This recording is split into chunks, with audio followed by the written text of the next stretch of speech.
जनूबी वज़ीरिस्तान के इलाके स्पिनकई रगज़ई में महसूद और बरकी कबाइल के अमायदीन का ग्रैंड जिरगा हुआ। जिरगे में inspector general frontier core Khyber Pakhtunkhwa south ने बतौर मेहमान खुसूसी शिरकत की। कबायली अमायदीन ने पाक फ़ौज और frontier core Khyber Pakhtunkhwa south की देरपा अमन के लिए कुर्बानियों को ज़बरदस्त खराज तहसीन पेश किया। कबायली अमायदीन ने फितनतुल ख़वारिज के मुकम्मल खात्मे तक सिक्योरिटी फोर्सेस के साथ ताउन और शाना बशाना खड़े रहने के अज़्म को दोहराया। मेहमान खुसूसी ने फितनतुल ख़वारिज के ख़िलाफ़ जंग में कबायली अवाम की बेपनाह कुर्बानियों को सराहा। IGFC ने नौजवान नस्ल को मुल्क दुश्मन अनासर के मनफी प्रोपेगेंडे से दूर रखने और कबायली अमायदीन के किरदार की अहमियत पर जोर दिया। जनूबी वज़ीरिस्तान के इलाके स्पिनकई रगज़ई में महसूद और बरकी कबाइल के अमायदीन का ग्रैंड जिरगा हुआ। जिरगे में inspector general frontier core Khyber Pakhtunkhwa south ने बतौर मेहमान खुसूसी शिरकत की। कबायली अमायदीन ने पाक फ़ौज और frontier core Khyber Pakhtunkhwa south की देरपा अमन के लिए कुर्बानियों को ज़बरदस्त खराज तहसीन पेश किया।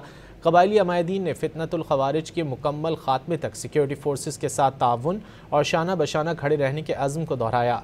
मेहमान खुसूसी ने फितनतुल ख़वारिज के ख़िलाफ़ जंग में कबायली अवाम की बेपनाह कुर्बानियों को सराहा।